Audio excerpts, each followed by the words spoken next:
it's interesting that those two are kind of like the heavy hitters when it comes to these old school boat people monsters. The Kraken and Mocha Dick. It was an albino whale off the coast of Mocha Island. And they killed it and they named it Mocha Dick. But Herman Melville was like, that just sounds stupid.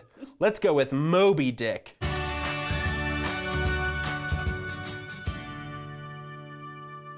Welcome back to Nature League. It's the 4th week of the month, and that means it's time for a little bit of fun with my friend here, Adrian, on a segment we call From A to B, where my friend Adrian Adams asks me, Brit Garner, why are you making that face? I don't know. Just trying things? Yeah.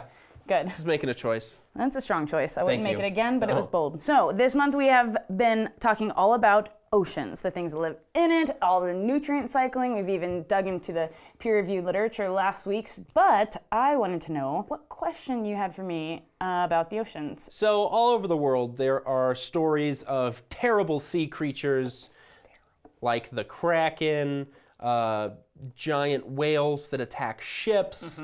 Do you think that those stories came from actual sightings? Like before we started totally just pillaging the ocean for all of its resources, do you think that there were giant squid that would actually come to the surface of the ocean and go after ships? Do you think that there were whales large enough that had the right mindset to attack whaling vessels? Like, was that a thing? Is there any chance that those were based in reality? I think that those old kind of seafaring tales are similar probably to a lot of mythology which came from somewhere. So these monsters or even gods or myths are all came from ideas already established either within the culture or actually in, nature. Outside, like not inside the house but somewhere else, some non-human organism. Yeah. So I think it's totally reasonable to think that all of that started with an actual creature. And then I think what you're then up against is like exaggeration, hyperbole, and the psychology that goes into storytelling when you get back home, right? Of like that thing we saw that was 80 meters long. And they're like, dude, it was like 6 feet. Like, stop making stuff up. So I think when it was just tales being told, like through oral tradition and without a photo or even like video footage, it was really easy for things to get maybe a little bit out of hand or exaggerated. Sure. So I think it's a mixture of that, and also with the ocean, some of the species, in fact, a lot of them, are existing in places that we're never actually going to go or see. So it's not like, in a submarine dive, then you're seeing something like a giant squid, something that is lower down, right? In order for these sailing or, boating people to have seen these organisms they claim to have seen, they would have had to come to the surface. Exactly. So what are some reasons why a deep sea creature would come to the surface? That's where the food is, or that's where you mate. So just like some basic necessity. Yeah. What about a non-living reason? I'm thinking about the fact that when things die and get washed ashore, that's some of the ways we've seen even giant squids, like some of the specimens to date, are because you had something die and either rise up or get washed. Okay, but when anything that big dies at the top of the, water, it gets eaten, right? I mean, yeah, some giant squid have washed ashore, but like, are you telling me that these boat people... These boat people, are you telling me that they just invented stories of them attacking ships? You're saying there's no way that something like a giant squid would have ever come to the surface? I'm saying I think there's the possibility of some of these myths having started from a dead specimen, in which case that gets iffy, but there are reasons why an animal might come to the surface or even act aggressively. Well, and I'm not ruling that out. My thought behind it might be that before the boat people started eating all the fish and killing all the whales, I mean, isn't it possible that the ocean was a pretty different ecosystem before we stepped in and started messing with the whole thing?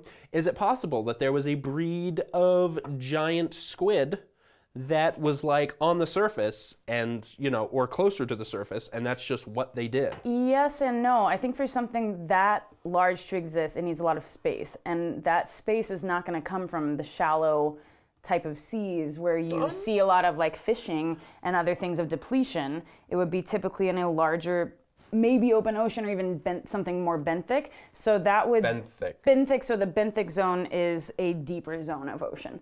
So we're not talking like coastal regions, which is where you have a lot more of that productivity, like coral reefs, and when you think about all the so ton of fish. deep ocean. Yeah, so maybe some deeper ocean potentially is more of a home to something so large that needs that much space. Now the trade-off is like space and then resources, because if you're in some open, vast kind of deep ocean, then what are you eating? And of course that comes Sperm whales. Squid don't eat sperm whales. How do we know? Sperm whales and giant squid are mortal enemies. We know this. You know what's interesting is that you sound like you're making it up, like out of a book or maybe. But I'm not. Did you see something on Facebook? I don't know. Is it a? I'm not a fake news propagator. No, but you know what's cool is that we have actually found evidence of struggle between both squid and sperm whales on their skin. So like the bite marks from a toothed whale, and then also, well, that's one way to describe it. Yeah. Just like that on the sperm whale. Mortal enemies, the as you say, the giant squid and sperm whale. But they are. We know that for a fact, that sperm whales do this thing where they're like, oh, we're going to chill up here where it's warm and there's air. And then they dive deep, deep down, and then they hang out there for a while. And then they come back up and they've got battle scars. Yeah, I mean, battle scar is like a really human. They absolutely do battle. They absolutely do battle. I mean, for all you know, they're just like, it's like a high five gone wrong. Like, you don't know that it's an antagonistic interaction. Yes, we do, because we found giant squid remains in the stomach of sperm whales. But that could have been an agreeable sacrifice. Yeah, the Aztecs gave hearts up. Like this, I'm just saying, we can't assume if we don't see it, it could be a lot happening. Are you really gonna go on the record and say that we don't know that sperm whales eat giant squid? Mortal enemies and battle wounds is a no. Potential predation is a yeah. There's a difference. Okay, well, my hypothesis is that as we hunted the whales, the gigantic whales, the squids that were near the surface didn't have as much food to eat, because they would just, my guess is they just gang up on these whales, because we know that squid sometimes hunt in pack. The Humboldt squid hunts in lots of packs. You, sir, steal my heart. Oh, I know. Know about Humboldt squids, my gosh. They hunt in packs, and what about giant squid could just hunt in packs, take down one big whale, and as the whales disappeared, the squid had to dive deep down to eat. Yeah, but right? I mean, but that's only thinking about two species. And the thing with any ecosystem or any large group of multiple species is that it's multiple species all interacting on the landscape. So to think that there'd be a direct causation just between two is a little bit tricky because there's so much going on. And in oceans, nutrients are cycling. There's changes in all kinds of things like atmospheric gases, concentration, then temperature, the seasonal flow of different, not only nutrients, but like the water currents themselves. Like there's just so much going on that I think it'd be hard to ever really give evidence for like a one-to-one. Okay. But I do think it's fair to say there's something special about these two species when it comes to human psychology and what makes us afraid, right? With the giant squid. So what the Kraken is based on. Like let's think like basic human fear.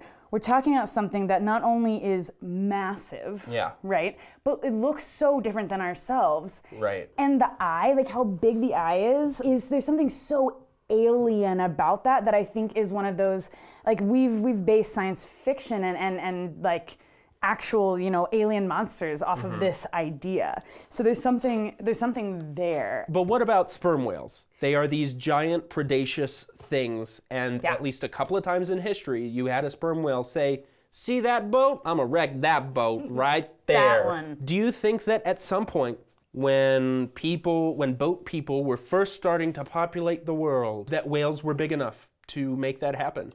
Absolutely. The whales now, I mean, you don't even have to think back and be like, did there used to be a species? Like, think about a sperm whale. Right now, they are the largest toothed predator on Earth. To be the biggest of something, but not only that, the biggest of something with teeth that is a predator, and they have the largest brain on Earth. There's something about that for so large of a brain or head, especially when we consider that to be our kind of prized thing. So not only are you massive, you have teeth, you are absolutely a predator and eat meat, but you also have a seemingly massive brain. I feel like anything like that would spur fear. Absolutely. In the hearts of boat people. That's why it's my ideal date. Ideal date. You're massive. You've got sharp teeth. Okay. You're absolutely a predator. You have a gigantic brain. I would say that at least with the giant squid and the sperm whale, there's a fair point in terms of the fear and then the stories that may have abounded. Now, individual motivations we can never say, because we can't say what another creature is thinking or planning to do and why, right? But I think it's a fair enough kind of a fear when it comes to something that large that can inspire those myths and other legends. So, for the record, you think that there were giant animals of legend, of that kind of size, prowling the ocean at one point? There are right now, is my argument. I'd say the giant squid, which is a real species, and the sperm whale right now, which is a real species, absolutely both exist. And I think it's just that with us, with humans having learned a little bit more about it, and maybe technology being different with boats, we're not necessarily afraid of that sperm whale is going to wreck my wooden ship, right? It's a different situation. Right. But not only did they exist, they do exist, and on top of that, they're vulnerable. And the sperm whale is listed as, I believe, as vulnerable on the red list. So they might be in more danger than us. So maybe think about that. Who's the monster? If only we hadn't wiped out the civilization of boat people. Think of all the information we could have exchanged together. Thanks for joining us on this episode of From A to B with my friend Adrian Adams, asking me, Brit Garner, a question. This month it was all about the ocean. Make sure to come back next week for a special episode of Nature League, which is going to be nature plus diplomacy. We will see you then.